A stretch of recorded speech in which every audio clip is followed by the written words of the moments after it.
மூவரமாக பிறந்தார்.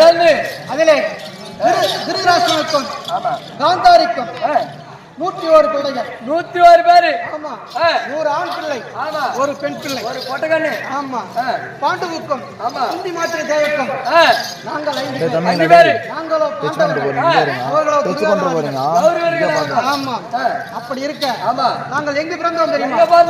கானகத்திலே பிறந்தோம், கானகத்திலே வளர்ந்து. ஆமா.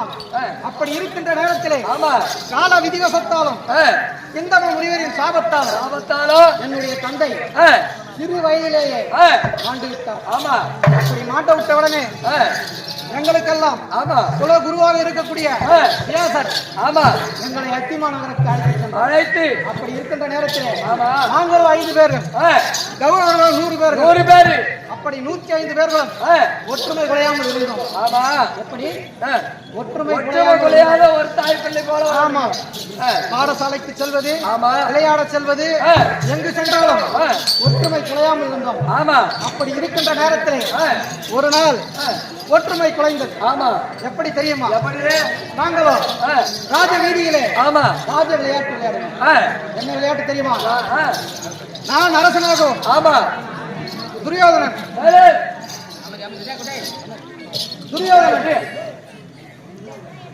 நான் அரசனாகவும் துரியோதனன் சேனாதிபதியாகவும் என் தம்பி பீமன் துணை சேனாதிபதியாகவும் அமர்ந்து விளையாடி கொண்டிருக்கின்ற நேரத்திலே அந்த வழியாக ஒரு மதம் பிடித்த யானை வருவதை கண்டேன். ஆமா. எப்படி? மதம் பிடித்த யானை ஒன்று வந்து கொண்டிருக்கிறது. மதம் பிடித்த யானை வருவதை கண்டு என் தம்பிமார்களுக்கும் யாவற்றமான பேர்களுக்கும் எந்த ஒரு தீங்கும் நேரக்கூடாது என்று சேனாதிபதியாக சட்டம் ஏற்றிருக்கின்றானே துரியன். அவனிடத்திலே தம்பி துரியோதனா மதம் பிடித்த யானை ஒன்று வருகிறது, அடக்கு என்றேன். அவன் என்ன செய்தான் தெரியுமா? என்ன பண்ணாரு? மதம் பிடித்த யானை வருவதை கண்டான். பயந்து கொண்டு ஓடி அவன் தம்பிமார்களோடு சென்று மறைந்து கொண்டான். ஆமா. பிறகு துணை சேனாதிபதியாக இருக்கக்கூடிய பீமனிடத்திலே தம்பி அதோ மதம் பிடித்த யானை வருகிறது அடக்குடா என்றேன். அவன் என்ன செய்தான் தெரியுமா? நேராக சென்றான், யானையின் கன்னங்களை பிடித்தான், பிடித்து கரகரவென்று சுழத்தினான். அதன் மத்தகத்தை 2ஆக பிளந்து தூக்கி எறிந்தான்.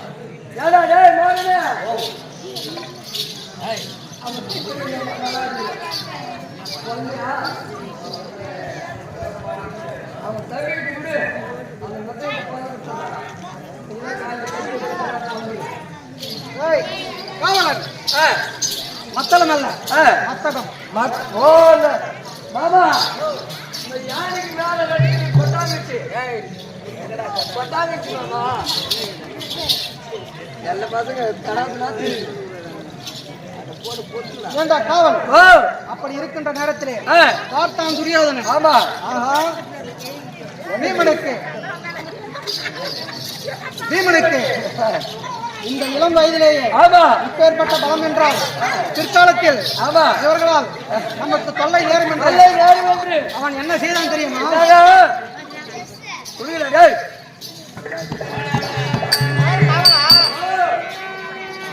அவன் நடக்கும் வழி தன்னை முல்லை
சிறு வயதிலேயே இப்பேற்பட்ட பலம் இருக்கிறது என்றால் பிற்காலத்தில் இவர்களால் நமக்கு தொல்லை ஏறும் என்று என்ன செய்தான் தெரியுமா?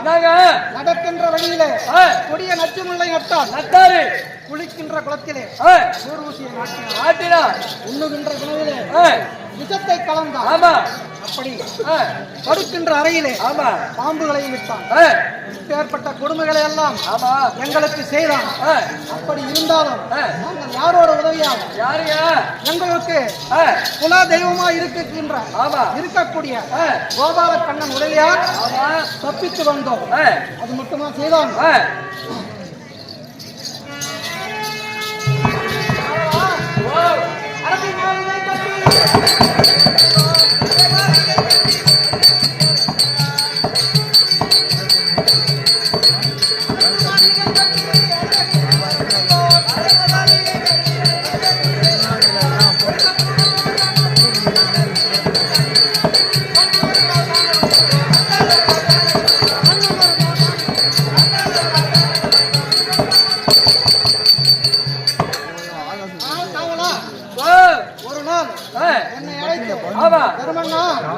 என்னுடைய தந்தை இறந்து விட்டார் அல்லவா, அவர் சொர்க்கமடைய வேண்டும் என்றால் காசி ராமேஸ்வரம் போன்ற புண்ணிய ஸ்தலங்களுக்கு சென்று வந்தீர்களானால் சிறந்த வேதியரை வைத்து அவருக்கு உண்டான காரியத்தை செய்யலாம் என்று சொல்லி அனுப்பினான்.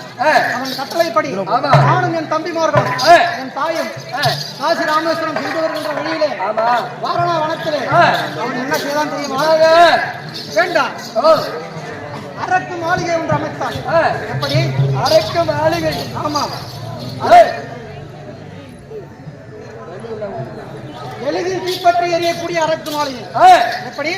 எளிதிலே தீப்பற்றக்கூடிய அரக்கு மாளிகை. அரக்கு, மெழுகு, கந்தகம், வெடிவுப்பு, கற்பூரம், இப்படி சொல்லக்கூடிய 5 பொருட்களை கொண்டு அரக்கு மாளிகளை கட்டி அதிலே எங்களை குடியேற செய்து அவனுடைய மந்திரியாகிய வெறுத்த புரோசனால் தீயிட சொன்னான். அந்த நேரத்திலே என்னுடைய சிறிய தந்தை சிறுவர் என்ன சொன்னார் தெரியுமா? தர்மா, ஒரு அடர்ந்த கானகம் தீப்பற்றி எரிகின்ற நேரத்தில் ஒரு விலங்கு மட்டும் தப்பித்துக் கொள்ளும், ஒரு உயிர் மட்டும், ஒரே ஒரு உயிர் மட்டும் போயிடுச்சு. ஆமா, அத்தன்மை போல் பழித்துக் கொள்ளுங்கள் என்று எடுத்து தெரிவித்தார். நானும் யோசனை செய்தேன். வேண்டாம், காடு தீப்பற்றி எரிகின்றது என்றால் பலம் வாய்ந்து சிங்கம், புலி, கரடி, பெண்ணாய், ஓனாய் இவைகள் எல்லாம் தீக்கு இரையாகிவிடும், செத்துவிடும். ஆமா, தீயிலே கருகிவிடும். ஆனால் பலம் குன்றிய எலி மட்டும் மலையை தோண்டி மறைந்து கொள்ளும். அத்தன்மை போல எங்களை உயிரோடு இருக்கும்படி கருத்து தெரிவித்தார். நானும் யோசனை செய்து அப்படியானால் இந்த அரக்கு மாளிகையிலே சுரங்கம் இருப்பதைத்தான் என்னுடைய சிறிய தந்தை சொல்லியிருக்கிறார் என்று எண்ணி என்னுடைய தம்பி பீமனுடைய உதவியால் கோபால கண்ணனுடைய உதவியாலும் நாங்களும் அரக்கு மாளிகையில் இருந்து தப்பித்து நேராக எங்கோ சென்றோம் தெரியுமா? இடும்பாவனம் சென்றோம். இடும்பாவனம் சென்றோம். அங்கே தம்பி பீமன் இடும்பனை கொன்றான். பிறகு 300 சென்றோம். இங்கே பீமன் 10 சூரனை வளைத்தான். ஆமா, 10 சூரனை வளைத்து மீண்டும் பாஞ்சால நாடு சென்று பாஞ்சாலையை மணந்து அச்சினாபுரம் வந்து எங்களுக்கு நாடு கேட்டோம். எங்களுடைய நாடை கேட்டோம். பாண்டவர்கள் இறந்திருப்பார்கள் என்று நினைத்தானே, பாண்டவர்கள் இறக்கவில்லையே, இவர்களுக்காக நாடு கொடுப்பது என்று எண்ணி எங்களுக்கு நாட்டுக்கு பதிலாக என்ன கொடுத்தான் தெரியுமா? காண்டாவனம் என்று சொல்லக்கூடிய ஈச்சங்காட்டை கொடுத்தான். ஈச்சங்காட்டை கொடுத்துட்டாரு. ஆமா, ஒன்றுக்குமே உதவாத காண்டாவனம் என்று சொல்லக்கூடிய ஈச்சங்காட்டை கொடுத்தான். ஆமா, வேண்டாம், காட்டை நாட்டாக்கினோம், நாடாக்கி யாருடைய உதவியாளர் தெரியுமா? யாரோட? இந்திரனுடைய உதவியாளர். ஆமா, அந்த இந்திரன் உதவி செய்ததால் அந்த நாட்டுக்கு இந்திர பிரசந்தம் என்று பெயர். இந்திர பிரசந்தம். ஆமா, இந்திர பிரசந்தத்திலே ஆமா எப்படி இருந்தோம் தெரியுமா? எப்படி? பிரசந்தம் தண்ணி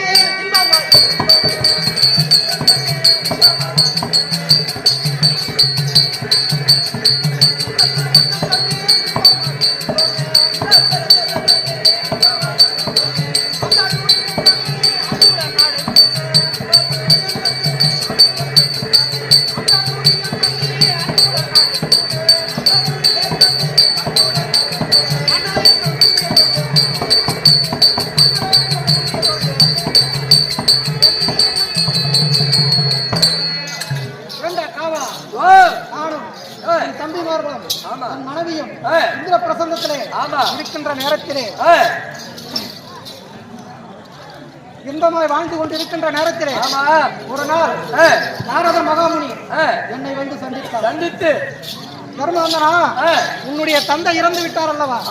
அவர் சொர்க்கம் அடையவில்லை, நாகமாகத்தான் திரிகின்றார் என்று உரைத்தார். அவர் சொர்க்கம் அடைய வேண்டும் என்றால் நான் என்ன செய்ய வேண்டும் என்று நாரத முனிவரிடம் கேட்டேன். அதற்கு அவர் என்ன தெரிவித்தார்? ராஜசூயாக வேள்வி செய்ய வேண்டும். ராஜசூய வேள்வி? ஆமா, ராஜசூய யாக வேள்வியை செய்தால் உன்னுடைய தந்தை சொர்க்கம் அடைவார் என்று தெரிவித்தார். நானும் அவரிடத்திலே, சுவாமி, ராஜசூய யாக வேள்வி என்றால் என்ன? எப்படி ராஜசூய யாகம்னா என்ன என்று கேட்டேன். அதற்கு நாரத முனிவரோ, ராஜசூய யாகம் வேள்வி ராஜசூய யாக வேள்வி என்பதே நானும் கேள்விப்பட்டுதான் இருக்கின்றேன், எனக்கும் தெரியாது என்று என்னிடத்திலே உரைத்தார். அப்படி சொன்ன உடனே என்னுடைய மாமாவாகிய எங்களுக்கெல்லாம் குலதெய்வமாக இருக்கக்கூடிய கண்ணனை அழைத்து ராஜசூய யாக வேள்வியை எப்படி செய்வது என்று கேட்டேன். அதற்கு அவர் ஒரு ராஜ மாளிகை கட்ட வேண்டும். எப்படி ராஜ மாளிகை கட்ட வேண்டும்? ராஜ மாளிகை கட்டி அவனை 56 தேசத்திற்கும் விகிதம் அனுப்ப வேண்டும். எத்தனை தேசம்? அவனி 56 தேசம். 56 தேசம். என்னென்ன தேசம் தெரியுமா? காவலன், அங்கம், அருணம், அவந்தி, ஆந்திரம், ஆடவம், ராவணம், ஒட்டியம், சரசம், கலிங்கம், காந்தாரம், காஷ்மீரம், போஜம், குரு, குயிந்தம், சடாச்சாரம், கேயம், கேரளம், மச்சம், மகுடம், மாலவம், மராட்டியம், குற்றம், கோசலம், கன்னடம், பாண்டி, மலையாளம், சோழம், சோனகம், கம்பரம், திராவிடம், வெங்கடம், இதடம், நேபாளம், கங்கம், வங்காளம், இப்படி சொல்லக்கூடிய அவனை 56 தேசத்துக்கும் விகிதம் அனுப்பினேன். ஆமா, 56 தேசத்து அரசர்களும் வந்து ராஜசூயாக வேள்வியிலே கலந்து கொண்டார்கள். அப்பேற்பட்ட ராஜசூயாக வேள்விக்கு என்னுடைய தம்பியாகிய துரியனும் வந்தான். ஆமா, வந்தவன் யாருமே செய்ய முடியாத ராஜசூய யாக வேள்வியை பாண்டவர்கள் செய்து முடித்து விட்டார்கள் என்று பொறாமை கொண்டு நேராக அஸ்தினாபுரம் சென்றான். ஆமா, எப்படி? அஸ்தினாபுரம் சென்று சபா மண்டபத்தை ஏற்படுத்தினான். சபா மண்டபத்தை ஏற்படுத்தி என்னுடைய சிறிய தந்தையிடம் விதுரரிடம் புதுமனை புகழா என்று விகிதம் அனுப்பி ஆமாம் எங்களை தந்திரமாக அஸ்தினாபுரத்துக்கு அழைத்து அப்படி நாங்களும் அஸ்தினாபுரத்துக்கு செல்கின்ற நேரத்தில் சென்று அங்க இருக்கின்ற நேரத்திலே அவன் என்ன சொன்னான் தெரியுமா?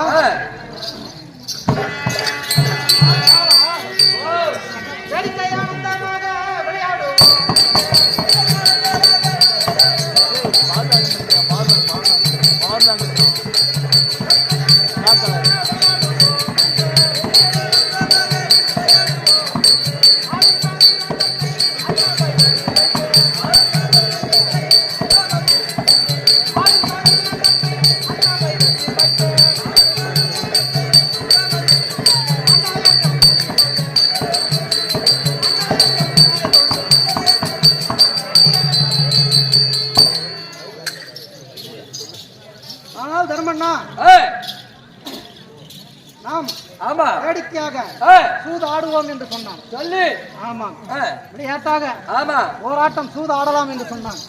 நானும் விளையாட்டாக தானே என்று எண்ணி முதலில் உத்தாரத்தை வைத்து விளையாடினேன். உத்தாரத்தை வைத்து விளையாடினால் தோற்றுவிட்டேன். பிறகு நாடு நகரங்களை இழந்தேன், தம்பிகளையும் இழந்தேன். ஆமாம், அனைத்தும் நாடு நகரம் உப்புச்சட்டு வரவோடு கொண்டு பண்டாரம் அனைத்தையும் இழந்து விட்டு இழந்து அதனால் அவன் என்ன செய்தான் தெரியுமா? என்னுடைய தேவியாகிய பாஞ்சாலியை அவனுடைய தம்பியாகிய துச்சாதன புலியை விடுத்து பிடரியை பிடித்து இழுத்து 60ஆம் படியிலே நிறுத்தி வஸ்திர சங்கம் செய்தான். அது மட்டுமா செய்தான்? சூதிலே நாங்கள் தோற்றதனால் என்ன தெரிவித்தான் தெரியும்? என்ன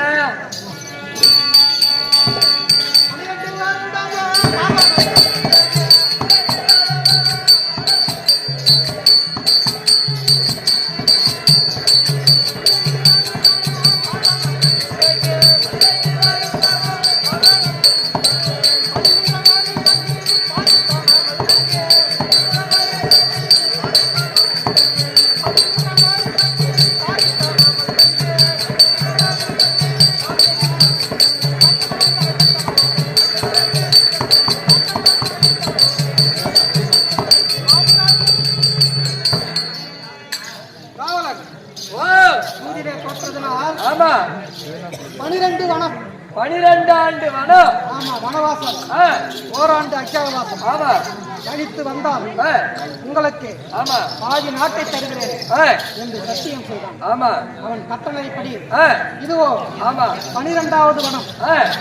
11 மாதம் நேற்றோடு 3 தினங்கள் முடிந்து விட்டது.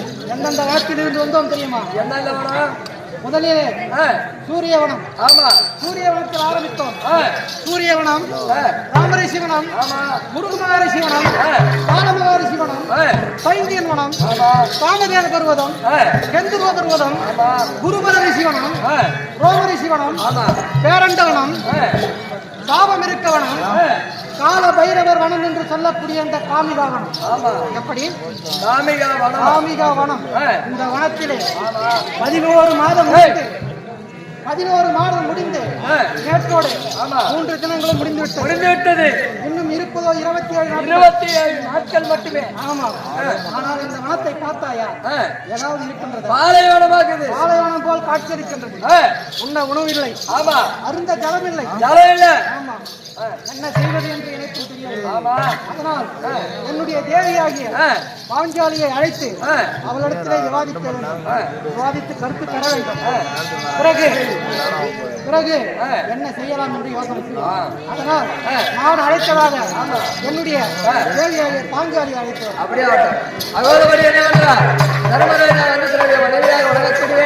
பாஞ்சாலி அம்மன் அழைத்த பாஞ்சாலி அம்மன் சபை பெறுகிறது.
படத்துக்கு போயிருங்க.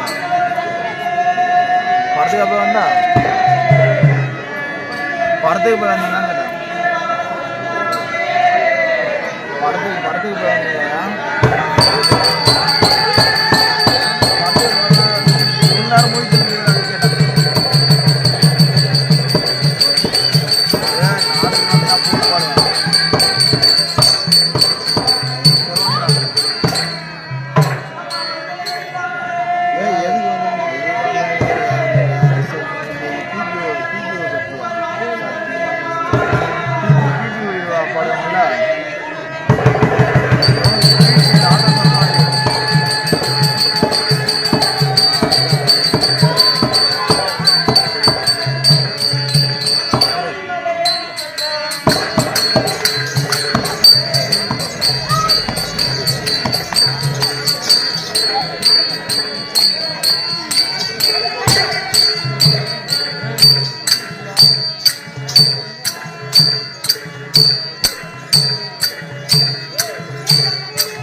போய்க்க மாட்டீங்க காத்து வாங்க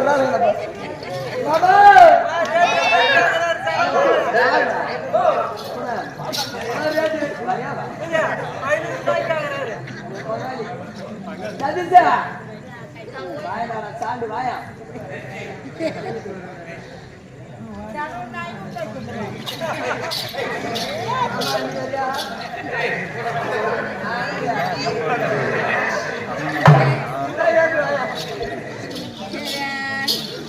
ஒரே சாண்டை பட்சமா கூட வர மாட்டேறாங்க எங்க அண்ணன்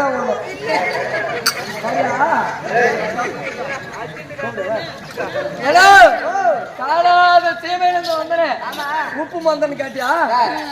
உப்பு மண்ணு கேக்குறேன், சலாஜாஜி மண்ணு கேக்குறேன். வாமா தங்கச்சி தான் கூப்பிடுறாரு. ஆனா உன் மனசு மக்கி மண்ணா பாவம். என்னத்துக்கு உங்க வீட்டுல ஒரு அழுத்திக்கிற படிக்க மாட்டாங்களா? ஒரு மொச்சக்கோட்டை வேசி வைக்க மாட்டாங்களா? பாமண்ணா சரி மொண்டாடி தாலி எடுத்தாலும் நீங்க எல்லாரும் நான் ஜட்டாத்தான் கொண்டு தாலியா இருப்பா. அப்ப நீ சேவலா இருக்காதா? எப்படி ஆத்துருவா? வாகன பொண்டாட்டிலாம் ஏற்கனவே ஆத்துக்கிறா. எங்க மாமா ராஜா மாமா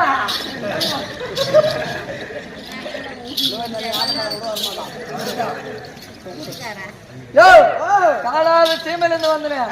என்ன பார்த்து ஏமா அலங்கலமாக்கறா? நான் ஏமாந்து அளவலமா வந்துக்கிறேன். காதுல கம்பளுக்குதா? ஒண்ணுமே இல்லையே. கயித்துல மூக்கு திக்குதா? இல்ல இருக்கா உனக்கு கைத்துல இருக்கா, உனக்கு காலில் இருக்கா, ஏன் மூக்கல் தாமா இருக்க மூக்குத்தி ஏனாக்குதா பாத்தியா? ஒண்ணுமே இல்ல. ஒண்ணுமே இல்ல. வந்துக்கிறேன் ஏன்னா ஏன் இந்த அலங்கலமாக்கறன்னு கேக்குறியா? நீ மச்சான் கட்டி கொடுத்து பாரு.